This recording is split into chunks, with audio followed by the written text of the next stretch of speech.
All right, everyone. A few days ago, Vice released its expose, because Nuremberg is tonight and tomorrow. So they were talking about these Maul Goth rejects. Basically, it's literally when they're standing around, they look like a group of Maul Goths circa the late '90s or something. They don't really look like stormtroopers or something. And the one that looked oddly enough the least weird looked a little bit like the Amazing Atheist if he shaved his head and put on an orange hunting outfit. That's it's the funniest thing ever. But here's the thing, Vice doesn't understand anything about reality, and this is just propaganda because they're making the same dichotomous and irreconcilable claims that I see all the time in other media outlets. And it's not, by the way, just on the left.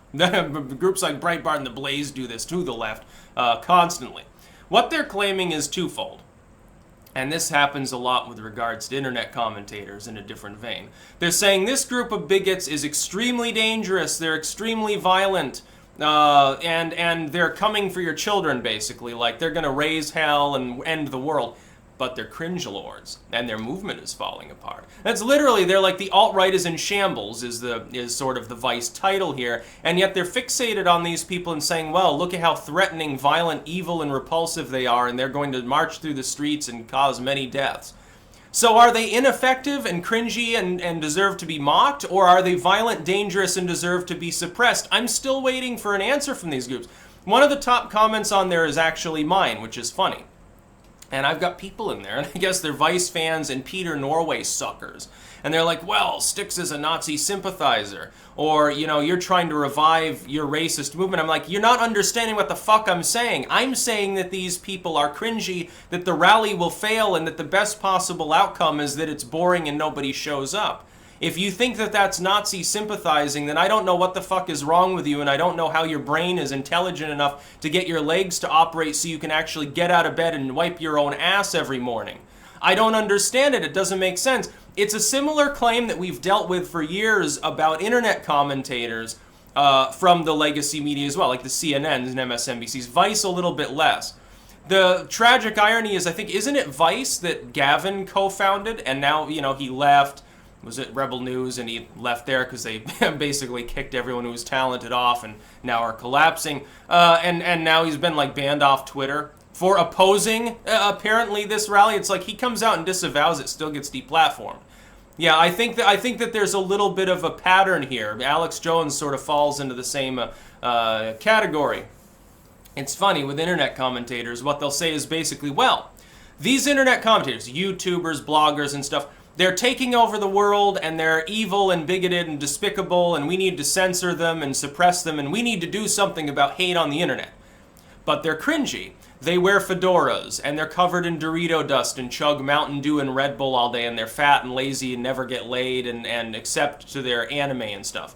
It's this weird dual stereotype where the two claims cannot overlap. They can't coexist. A person can be fat and stupid and lazy and worthless and living in their basement eating tendies all day, or they can be a highly effective propagandist and actually be influencing public consciousness. They can't be both. The truth, of course, is the internet's a very wide and diverse place. It has both kinds of people in it. And then people who are really whacked out and are influencers, and then people who aren't that are otherwise respectable. It's all there. The same is true even with the Nuremberg rally. Some of the people that show up there will ultimately be more or less pacifistic. They're just nationalistic in some way. Others are going to be violent slobs. Unfortunately, the latter, you only need a couple of them in order to have an antagonistic situation in which they all get bear-maced. Antifa shows up, they'll throw rocks, and the Nazis will throw rocks, and it'll devolve into stupidity. That's why I've encouraged all my fans not to go. Because it's just fucking stupid. Again, the best possible outcome is nobody even talks about it the next day because nothing happens. In which case, yeah, you've really united the right. You've done absolutely nothing. No, I think that the goal, and some of these people I think are actually leftist plants, and they're hoping to make this a major issue before the midterms because they're afraid looking at the congressional ballot.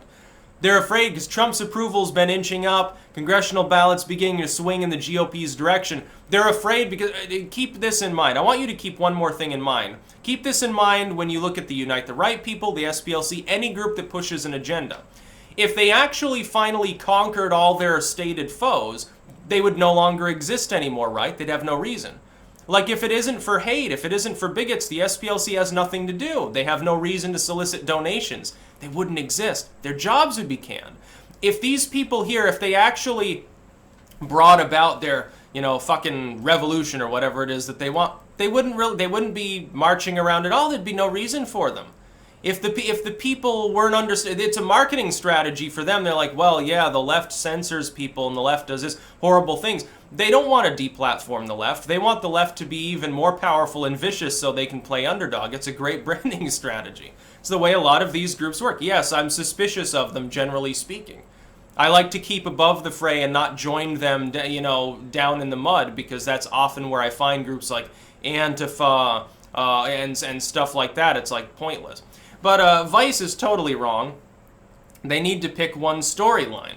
Are these people a bunch of like cringy neckbeards and they're like sloppy and ineffective and they're just, violent in a mundane manner, like they're the meth skinheads in a trailer somewhere out in the woods that, they sit there and they drink their Heineken and they talk about the good old days of the 30s when people died regularly of tuberculosis and smallpox and shit. Is that what they're like? Or are they a spit-shined group of jackboots that are going to replicate endlessly and eventually there will be like swastikas flying everywhere? Because these both can't be true. It's not the way that it works. And sometimes they say, well, it's starting off with the dregs. Pretty soon they'll begin growing and they'll get taken over by some charismatic. They'll be like Goebbels or something. It's not going to happen, dude. No, the situation that we're currently in is not like Weimar Germany. It was there for a while, to the point where it was concerning. Now it's not. The economy's surging ahead. Social alienation, by and large, is actually reducing right now. It's just that things are coming to a head in the internet paradigm. That's become semi-separate from the rest of the world. I feel just fine. Like, I'm looking, taxes are down, job growth is up, the economy's going well, we're winning several trade wars. What's to be concerned about? The fringe isn't going to grow, at least not that part of the fringe. Look, the populists already won. That's ultimately why Vice is worried. That's why they constantly ramble about how anyone with a MAGA hat should be punched as a bigot or something.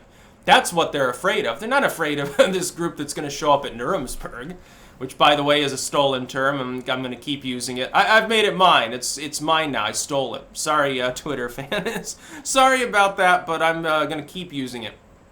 My hope is that at the end of the day tomorrow, I'm going to be reporting on it. And I'm going to say, well, look, nothing happened. It was a boring rally. 10 people showed up, quickly left. Antifa kicked over a couple trash cans, and that was the highlight of the fucking day. My hope is nobody gets hurt. Nobody throws a punch. The police don't have to tear gas anyone. It doesn't spiral out of control, and it doesn't become a major political issue. Because that's fucking stupid. Look, all the people that show up, if they get violent, they're all Americans just punching each other. I don't see how that solves any problem. I just don't. It's counterproductive to everything that you hold dear, your liberty, life, liberty, and pursuit of happiness. Even people in D.C., weird places, though it may be, they have the right to be happy, if you can be happy in a large city like D.C. Also, weed is legal there. Have the cops tried thinking about the possibility of just getting all the Nazis and anarchists totally stoned out of their gourds? Like, have you instead of tear gas, why don't you release like cannabis canisters or something? Get them higher than Harlem. Why don't you do that? They're not going to be fighting anyone. They'll lay down. They'll be sitting there drooling and be like, we're hungry. We're going to McDonald's. And you'll have a surreal scene where 100 stoned Antifa members and Nazis will be sitting in McDonald's talking about how much they love French fries or something. Haven't you try a novel approach for a change? At the very least, it would be something funny to talk about. I think it's a great idea. Maybe some local hippies should show up and teach these people a lesson. That's about all.